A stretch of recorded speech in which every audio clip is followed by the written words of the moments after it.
Have you been noticing how your heart has been pounding a little bit faster every time a news alert flashes on your phone?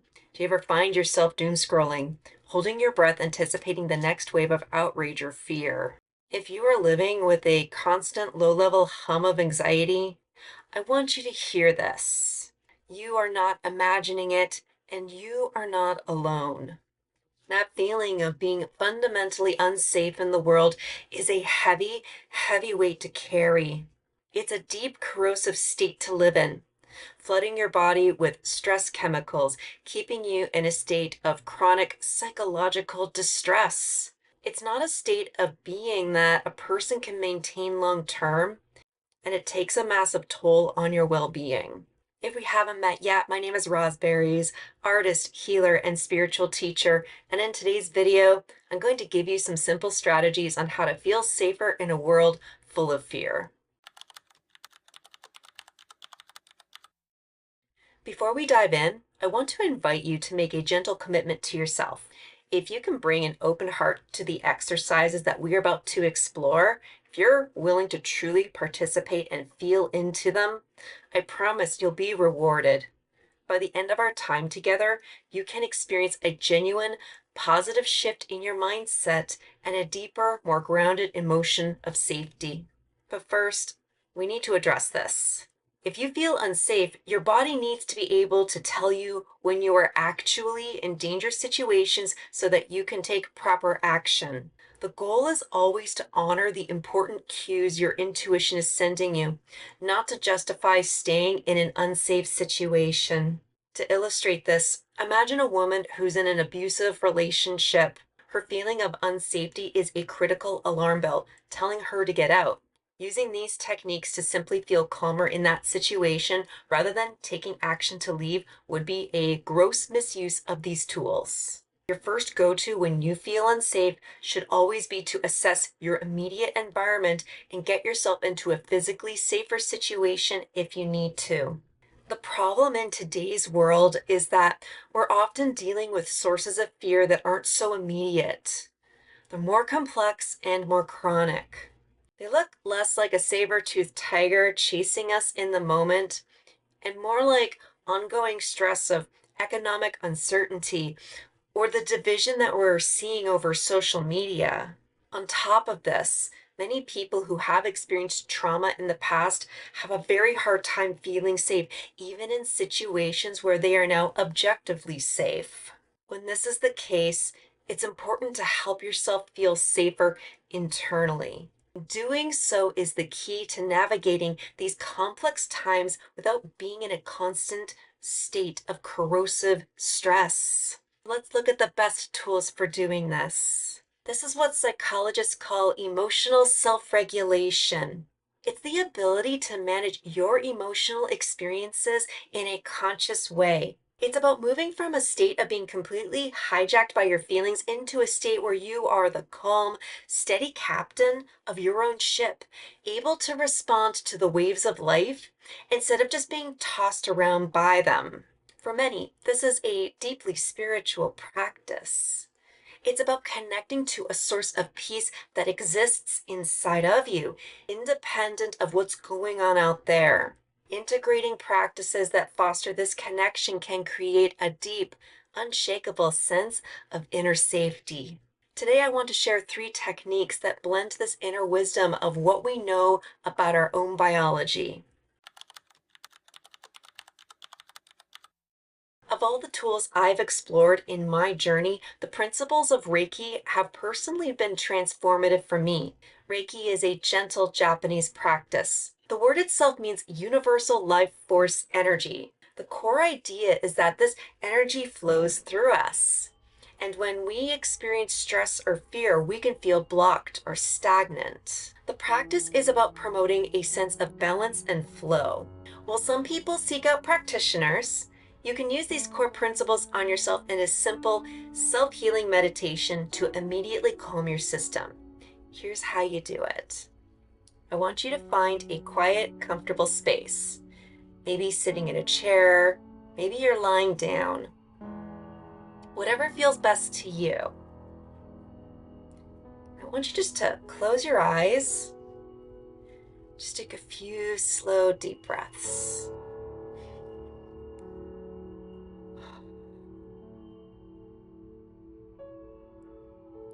Another deep breath in. Even if you feel weird about it.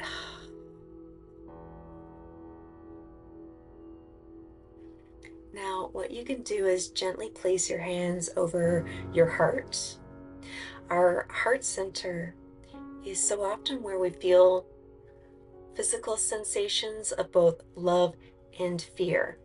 But if another part of your body feels particularly tense, like your stomach, maybe your head, feel free to place your hands there instead. With your hands in place, just continue to breathe. As you inhale, you can visualize a warm, soothing light flowing into your body. As you exhale, imagine that warmth spreading from your hands into that part of your body, soothing and relaxing every cell it touches. Breathe in light, exhale warmth.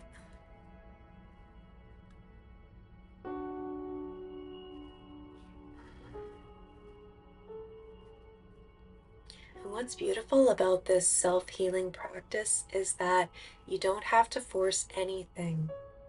Just hold the intention for self-compassion and healing. Allow any stress or fear to soften under the gentle warmth of your own hands. Breathe in, breathe out.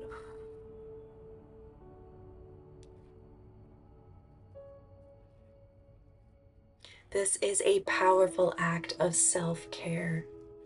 It activates the body's relaxation response, sending a direct signal to your nervous system that in this moment, you are safe, you are cared for,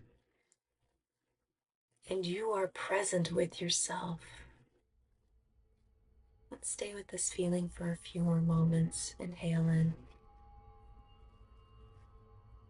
Exhale.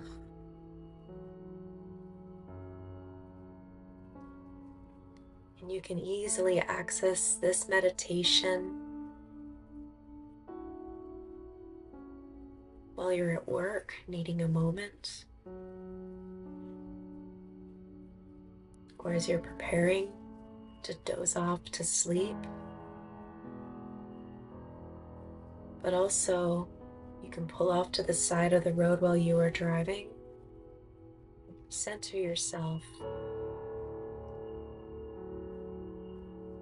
You can access this sense of calm when you send out the intention to the universe.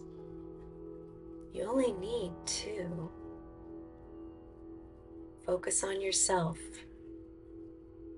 Take another deep breath in and exhale.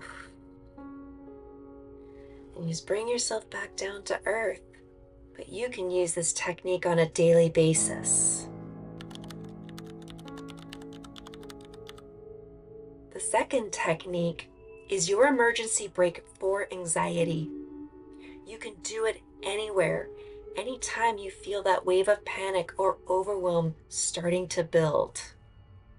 When you're anxious, your breathing naturally becomes shallow and rapid, which tells your body to stay in fight or flight mode. To reverse this, we have to intentionally slow our breathing down with a special focus on the exhale. A longer exhale is the key to activating your parasympathetic nervous system. And it's the part of your nervous system responsible for rest and digest that helps you calm down. Here's the pattern. It's very simple. Again, find yourself in a comfortable position. Close your eyes if it feels safe to do so. First, inhale slowly through your nose for a count of 4. Second, gently hold that breath for a count of 4, 3,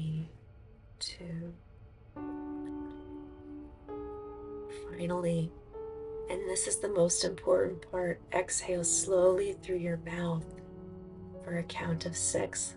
Let's reset. Inhale. 1, 2, 3, 4. Hold. 4, 3, 2, 1. Exhale through the mouth. 6, 5, 4, 3, 2, 1. Let's do this one more time. Inhale.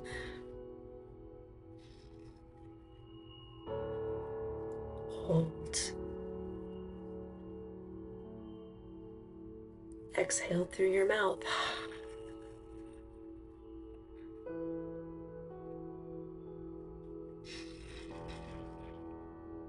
How does that feel? Because when you go into this breathing pattern of counting 4, 4, and 6, and you repeat this mantra for at least a minute, what you're doing is sending a direct biological message to your brain that there is no immediate threat. You're telling your body that you are safe enough to take a long, slow breath out. This one simple act can stop an anxiety spiral in its tracks.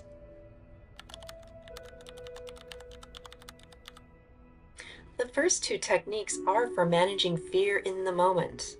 Now, this third one is about rewiring your brain for safety over the long term. This is the practice of gratitude. Our brains have something called negativity bias. For evolutionary survival, we're hardwired to pay more attention to dangers than to positive things. It's why one criticism can stick with you all day, even if you got 10 compliments. A daily gratitude practice actively works against this bias. It trains your brain to start scanning for the good in your life. This practice is simple, but its effects are profound. Every evening, take out a journal and write down 3 specific things from your day that you are grateful for.